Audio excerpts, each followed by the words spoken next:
Unknown resistance की value को हम कैसे कैलकुलेट करेंगे? ये देख सकते हो आप, बी से एक जॉकी कनेक्टेड है बेटा, ये जॉकी है, इसमें गैल्वेनोमीटर लगा हुआ है। हम इस जॉकी को क्या करते हैं, एसी वायर के अक्रॉस स्लाइड करते हैं। किसी एक पॉइंट पर गैल्वेनोमीटर में कोई डिफ्लेक्शन नहीं होता है। जब बेटा गैल्वेनोमीटर में कोई डिफ्लेक्शन नहीं होगा, इसका मतलब क्या हो गया कि there is no current flowing through galvanometer और ब्रिज इज बैलेंस्ड। मतलब बेटा क्या हो गया, इसका मतलब ये हो गया कि कोई करंट फ्लो नहीं हो रहा है, तो इसको हम अब रिमूव कर सकते हैं। And this condition is known as balance bridge condition. इसे हम क्या बोलते हैं, बैलेंस ब्रिज कंडीशन। अब देखो, ये जो आपको दिख रहा है नीचे डायग्राम, ये इस तरीके से आपका लैब में अरेंजमेंट होता है। आप लोग यदि 12th में आप लोगों के स्कूल खुल गए तो लैब में यदि अरेंजमेंट, यदि इस प्रैक्टिकल को कराया गया तो बेटा इस तरीके से देखो आपका प्रैक्टिकल कराया जाता है। आपका डायग्राम ये बनाया हुआ है, ये देखो आपकी कॉपर स्ट्रिप्स है, ये आपका रेजिस्टेंस बॉक्स है बेटा, ये लगा हुआ है, गैल्वेनोमीटर आपका कनेक्टेड है, दिख रहा है ना आप लोगों को डायग्राम। ये आपका प्रैक्टिकल कराया जाता है आपके स्कूल में, मे भी कराया भी जाए। तो it is a special form या practical form of the Wheatstone bridge which is used for measuring the unknown resistances। ये unknown resistances को measure करने के लिए यूज होता है। इसमें जो आपका वायर एसी है, जो आपका वायर एसी था, ये कॉन्स्टेंटन और मैग्नीन का बना हुआ होता है। इसे मीटर ब्रिज क्यों कहते हैं? बिकॉज जो आपका वायर है, इसकी लेंथ कितनी होती है बेटा, 1 मीटर लेंथ होती है। 1 मीटर लेंथ होने की वजह से इसे हम मीटर ब्रिज कहते हैं। जो वायर होगा, वायर का area of the cross section uniform होगा and it is stretched between copper strips on the horizontal wooden board. इसमें आप देख सकते हैं कि बेटा देखो, ये लकड़ी का आपका बोर्ड है, इसके अक्रॉस आपका ये वायर कनेक्टेड है। Across one gap a resistance box R is connected and in another gap unknown resistance X is connected। हम की को क्लोज करेंगे, रेजिस्टेंस बॉक्स से एक रेजिस्टेंस को निकाल लेंगे। ये आपकी मर्जी है, आप जिस की को करेंगे। जैसे 10 ओम वाली की को आपने प्लग किया, इसका मतलब रेजिस्टेंस क्या हो गया उस सर्किट में, आर हो गया, मतलब आर की वैल्यू 10 ओम हो गई, वो आपको पता है। देन हम क्या करेंगे, adjust the position of the jockey. Jockey की पोजीशन को हम एडजस्ट करेंगे on the wire where on pressing the jockey galvanometer shows no deflection, और उस लेंथ को हम नोट कर लेंगे। सपोज बेटा ये लेंथ आपकी एल आई, टोटल आपका 1 मीटर वायर होता है, तो बेटा 100 सेंटीमीटर हो गई, तो ये लेंथ कितनी हो जाएगी आपकी, 100 माइनस एल सेंटीमीटर। क्लियर? यहां तक आप लोगों ने लेक्चर भी देखा होगा, किसी को डाउट तो नहीं था यहाँ में? अब यदि ब्रिज बेटा वैलेंस है, तो ऑब्वियस सी बात है, जैसा आज तक हम लोग पढ़ते आए, P upon Q is equal to R upon S. P क्या है बेटा, पी जो आपका पहला सेक्शन था जिसकी लेंथ एल थी, उसका रेजिस्टेंस है, और एस बेटा जो दूसरा सेक्शन था वायर का जॉकी के आगे 100 माइनस एल। हम मान लेते हैं पर सेंटीमीटर बेटा जो रेजिस्टेंस वो आर है, तो एल लेंथ का रेजिस्टेंस कितना हो जाएगा बेटा, एल लेंथ का रेजिस्टेंस एल इंटू आर हो जाएगा। 100 माइनस एल लेंथ का रेजिस्टेंस कितना हो जाएगा बेटा, 100 माइनस एल लेंथ का resistance 100 minus L into R हो जाएगा। Now P upon Q equal to R upon S है बेटा, पी की वैल्यू रख दीजिए एल इंटू आर, क्यू की वैल्यू रख दीजिए बेटा 100 माइनस एल इंटू आर, तो यहां से आर कैंसिल आउट हो जाएगा, तो ये आपका आ गया L upon 100 minus L is equal to R upon S. S की वैल्यू आपको कैलकुलेट करनी है, तो S is equal to 100 minus L upon L into R. Note आप लोगों ने बना लिए होंगे, लेक्चर से नोट बना लिए थे ना? Yes sir. डायरेक्टली अब क्या है बेटा, एंड एरर। एक्चुअली जो वायर होता है बेटा, तो वायर का यूनिफॉर्म एरिया कई बार exactly uniform area of cross section नहीं होता है। यदि बेटा वायर का uniform area of cross section नहीं होगा, तो उनका रेजिस्टेंस भी उस अकॉर्डिंग वेरी करेगा। कई बार क्या, तो जो वहां पर बेटा स्केल आपने यूज की है, उसका जीरो एग्जैक्ट थोड़ा कभी आगे होता है। आप लोग स्केल खरीद के आते हो मार्केट में, आपने देखा होगा कि थोड़ा बहुत कई बार डिफरेंस मिल जाता है। कई बार आप जैसे एंगल बना रहे होते हैं, तो आपने एंगल में देखा किसी का 45 का 45 रहता है, किसी का थोड़ा सा कम हो जाता है। ये किस पर है, ये इंस्ट्रूमेंट्स के जो प्रिंट होता है उसमें थोड़ी सी दिक्कत हो जाती है। तो कई बार बेटा shifting of the zero of the scale at different points and as well as their resistance, stray resistance due to non-uniformity of the metal wire gives rise to the end error in the meter page. अब यदि आपने जो वहां scale use की है वही का zero बिल्कुल जहां से शुरू होना चाहिए उसका आगे या पीछे से स्टार्ट हो रहा है, तो क्या ऑब्वियस सी बात है आपको एरर मिलेगा ही, मिलेगा एरर की नहीं मिलेगा। या फिर यदि यस वायर सर। का जो uniform area of cross section नहीं है तो उसका रेजिस्टेंस वेरी करेगा, जिसे स्ट्रे रेजिस्टेंस ही बोलते हैं। इस वजह से जो एरर आता है बेटा उस एरर को हम क्या बोलते हैं, एंड एरर। तो एंड एरर को रिमूव कैसे किया जा सकता है, तो हम क्या करते हैं बेटा, हम आर और एस की पोजीशन को इंटरचेंज करते हैं और एक्सपेरिमेंट को बार बार कर लेते हैं और उनकी रीडिंग्स का फिर एवरेज ले लेते हैं। आपको पता है 11th क्लास में भी हम लोगों ने पढ़ा है कि ट्रू वैल्यू निकालने के लिए हम क्या करते हैं, कम से कम एरर आए उसके लिए हम बार बार रीडिंग्स को लेते हैं, जितने बार रीडिंग लेंगे उनका एवरेज लेते हैं, तो जो एवरेज आता है उसी को हम ट्रू वैल्यू कंसीडर कर लेते हैं। तो यही इसमें करते हैं। And error can be removed by repeating the experiment by interchanging the unknown and known resistances and finally taking the mean value of resistance obtained in each experiment. Clear? Yes यदि sir. ये आपको note ना किया हो, उसमें ना लिखवाया हो, तो आप इसको नोट कर लीजिए, एंड एरर।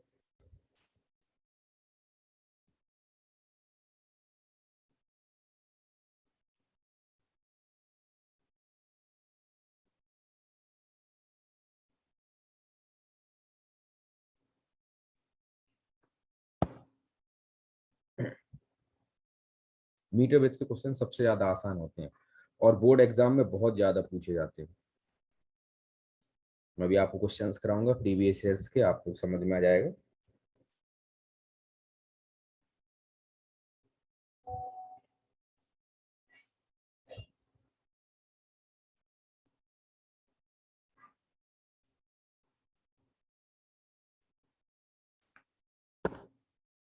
नोट कर लिया?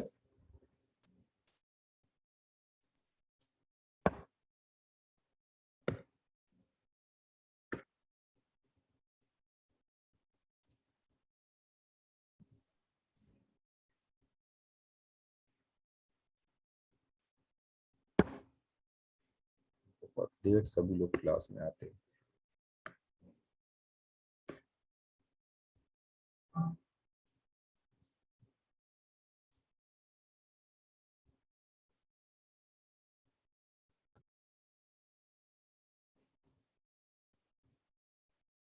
आगे बढ़े। हाँ सर। यस। चलिए आपको एक क्वेश्चन दिया हुआ है, इस क्वेश्चन को देखिए।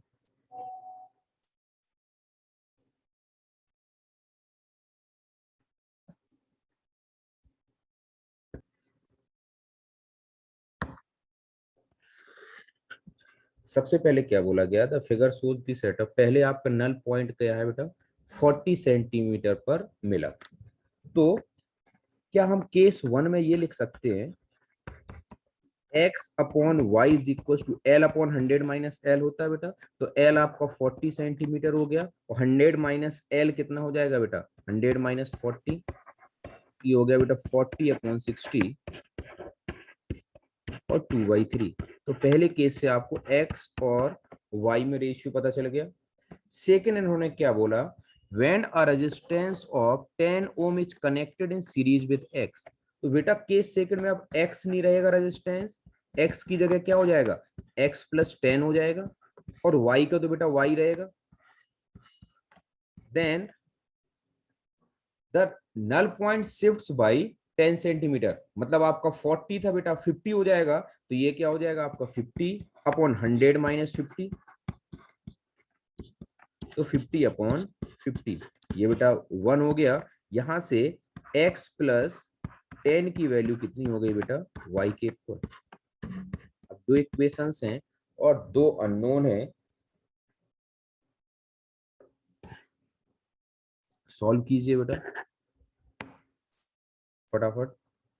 बताओ x कितना आया,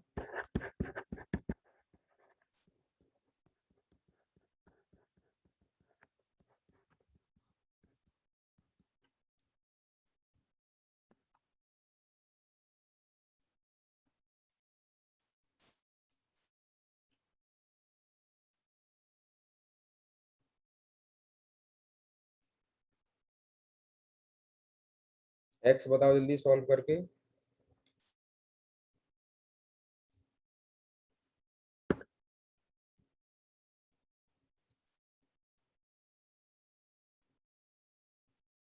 sir x equal to 20। X equal to 20 ohm और वाई कितना हो जाएगा बेटा? 30 ओम। 80 सर।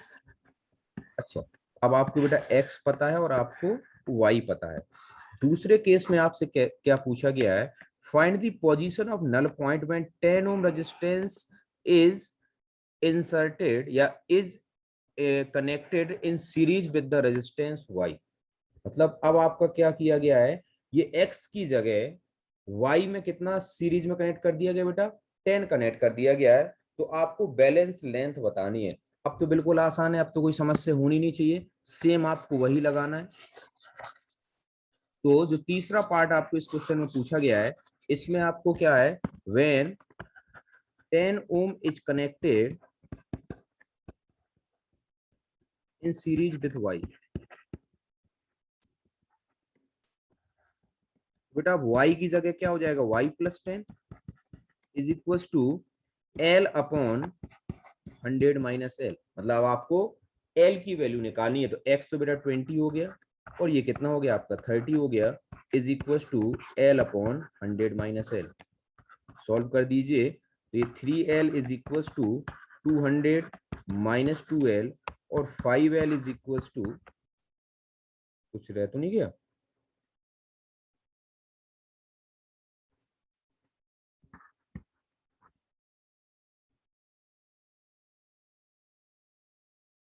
y की वैल्यू, अच्छा सॉरी बेटा y 30 है।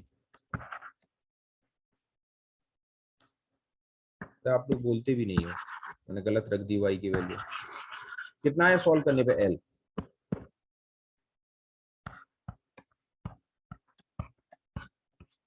आवाज नहीं आ रही क्या? आ रही है सर। कोई बोल ही नहीं रहा।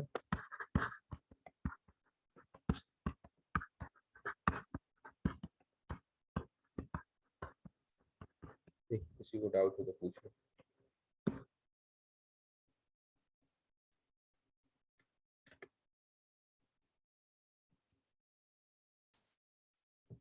आशीष क्लियर है? Yes sir. कोई डाउट इसमें?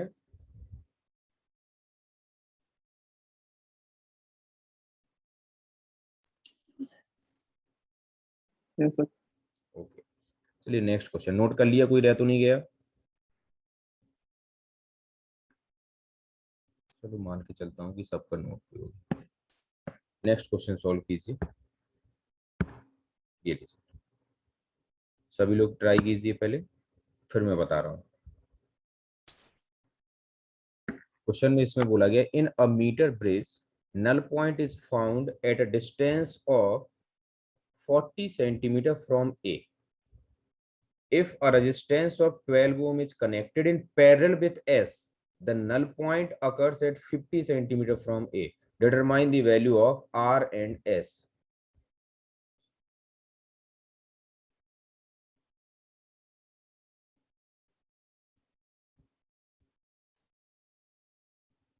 मीटर ब्रिज तो बेटा आपका वैसे ही है, डायग्राम इसमें नहीं बना हुआ, लेकिन आप यदि चाहो तो इस तरीके से डायग्राम हो गया ये।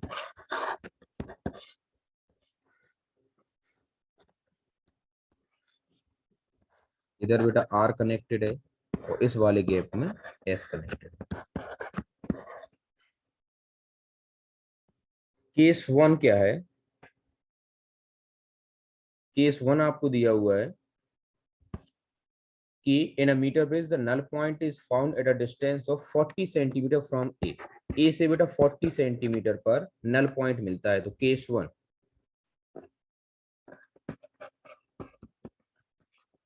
Are upon S is equal to 40 upon 100 minus 40, ये हो जाएगा बेटा 4 अपॉन 6, पहली equation. Case second, when a resistance of 12 ohm is connected in parallel with S,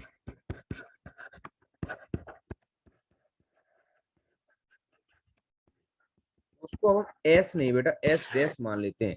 तो एस डैश की वैल्यू कितनी हो जाएगी बेटा S into 12 upon S plus 12। तो अब बेटा क्या हो जाएगा R upon S dash is equal to L. अब आपको कितने पर हो रहा है now it null point is occurs at the 50 centimetre from A. तो 50 अपॉन 100 माइनस 50 ये हो गया बेटा 50 अपॉन 50 इज इक्वल टू 1। तो R is equal to S dash. तो R is equal to S dash की वैल्यू कितनी हो गई बेटा 12s अपॉन एस प्लस 12। दो इक्वेशन है, दो अननोन है, सॉल्व करके बताओ कितना आ रहा है आर और एस कितना आ रहा है।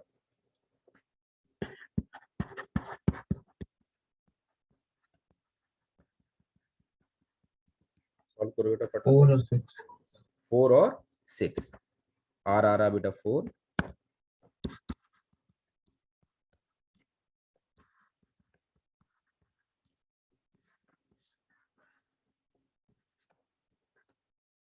किसी को डाउट हो तो पूछ लो इसमें और उसका नोट नहीं हुआ तो पहले नोट कर लो गलती करते रहो। इन्होंने बोला in a metre place the null point is found at a distance of 60 centimetre from A. मतलब जो सिचुएशन आपको गिवन है इस सिचुएशन के अकॉर्डिंग पहली सिचुएशन के अकॉर्डिंग आपका ये क्या हो गया अच्छा ये कनेक्टेड इन सीरीज फिर उसको क्या कर दिया सीरीज में कनेक्ट कर दिया तो क्या हो जाएगा एक्चुअली यहाँ पर आपने पैरेलल में देख के आंसर दिया है क्या। हाँ सर। अच्छा ठीक है डायग्राम Star गलत दिया। 15 ohm. बेटा सीरीज में लेके चलो तो फिर ये डायग्राम के अकॉर्डिंग कर दिया तो बेटा जिसने सॉल्व किया वो सही है। मैंने एक्चुअली डायग्राम गलत यहाँ पर ड्रॉ कर दिया है। तो यदि आप सीरीज में लेके चलेंगे तो आर 15 ओम और एस 10 ओम आएगा। पैरेलल में लेके कर दिया है बेटा जैसे कि डायग्राम मैंने एक्चुअली गलत बना दिया है तो उस केस में बेटा कितना आया आर 2.5 और एस 2.5 5/3। 5/। ठीक है जैसे भी आप लोगों ने किया हो दोनों ही अकॉर्डिंग सही है। मैं थोड़ा दूसरे का बना दिया। कोई डाउट तो नहीं इसमें किसी को।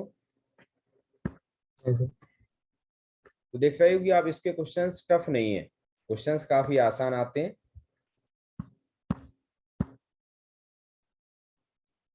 अब हम लोग बेटा पढ़ेंगे पोटेंशियोमीटर के बारे में। उन क्वेश्चंस में देखो मीटर ब्रिज में कुछ ज्यादा खास नहीं आता है। अब हम लोग पढ़ेंगे बेटा पोटेंशियोमीटर। तो पोटेंशियोमीटर क्या है बेटा potentiometer is an electrical instrument which measures EMF और potential difference between any two points accurately. ये क्या करता है चाहे बेटा ईएमएफ मेजर करना हो चाहे पोटेंशियल डिफरेंस मेजर करना हो ये एक्यूरेटली मेजर करता है। इन्होंने इस एक्यूरेटली का क्यों किया है तो जैसे जो पोटेंशियोमीटर क्या होता है बेटा ये नल डिफ्लेक्शन पर डिपेंड करता है। ये किस पर बेस्ड है बेटा नो डिफ्लेक्शन मेथड पर बेस्ड है। नो डिफ्लेक्शन केस में क्या होता है बेटा नो डिफ्लेक्शन केस में करंट कोई भी फ्लो नहीं होता गैल्वेनोमीटर में। मतलब जो बैलेंस ब्रिज होता है या जो नल डिफ्लेक्शन होता है उसमें गैल्वेनोमीटर के थ्रू कोई करंट नहीं फ्लो होता है जिसके वजह से पोटेंशियोमीटर कोई भी करंट को ड्रॉ नहीं करता बैटरी से। यदि कोई करंट ड्रॉ नहीं करेगा तो बेटा कोई ड्रॉप होने के चांसेस हैं क्या तो कोई भी ड्रॉप इसके अक्रॉस नहीं होता है जिसके वजह से ईएमएफ को मेजर कर लेता है। जबकि आपको याद हो तो आपको बताया था कि यदि हम दो पॉइंट बैटरी के दो इलेक्ट्रोड्स के अक्रॉस यदि हम पोटेंशियोमीटर को कनेक्ट करें तो अब ये सी बात है जैसे ही सर्किट कंप्लीट हुआ तो करंट फ्लो होने लग जाएगा। करंट फ्लो होने की वजह से जो वो वोल्टेज मेजर करता है वो क्या होता है ई माइनस आई आर जो कि टर्मिनल पोटेंशियल डिफरेंस होता है। It is always less than the EMF of the cell. But potentiometer EMF को मेजर कर लेगा। ईएमएफ को क्यों मेजर कर लेता है बिकॉज ये नो डिफ्लेक्शन मेथड पे डिपेंड करता है बेस्ड है। नो डिफ्लेक्शन मेथड में ये बैटरी से कोई भी करंट को ड्रॉ नहीं करता है तो अब ये सी बात है ईएमएफ को मेजर कर लेगा। तो potentiometer is an electrical instrument which measures the EMF or potential difference between any two points accurately. That is, it is an ideal instrument for measuring the EMF or potential difference. क्यों ऐसा potentiometer is based on the no deflection method. When potentiometer gives zero deflection, it does not draw any current from the cell or circuit. Note कीजिए इसे। फिर construction of the potentiometer में ये बेटा main part of the potentiometer is a wire made from the material such as manganin, eureka और constantan. Their temperature coefficient must be small. और obvious सी बात है, हम जहां पर भी कोई वायर यूज कर रहे हैं तो उसका स्पेसिफिक रेजिस्टेंस हाई होना चाहिए और जो उसके टेम्परेचर कोफिशिएंट है वो लो होना चाहिए बेटा। टेम्परेचर कोफिशिएंट लो क्यों होना चाहिए? जिसके वजह से एनवायरमेंटल कंडीशंस में कुछ भी चेंजेस होने की वजह से यदि टेम्परेचर चेंज होता है तो उसके रेजिस्टेंस पर, वायर के रेजिस्टेंस में कोई ज्यादा फर्क ना पड़े। Potentiometer wire is of uniform cross section. जो इसका वायर होता है ये यूनिफॉर्म क्रॉस सेक्शन होना चाहिए। And this wire is bent in the form of parallel wires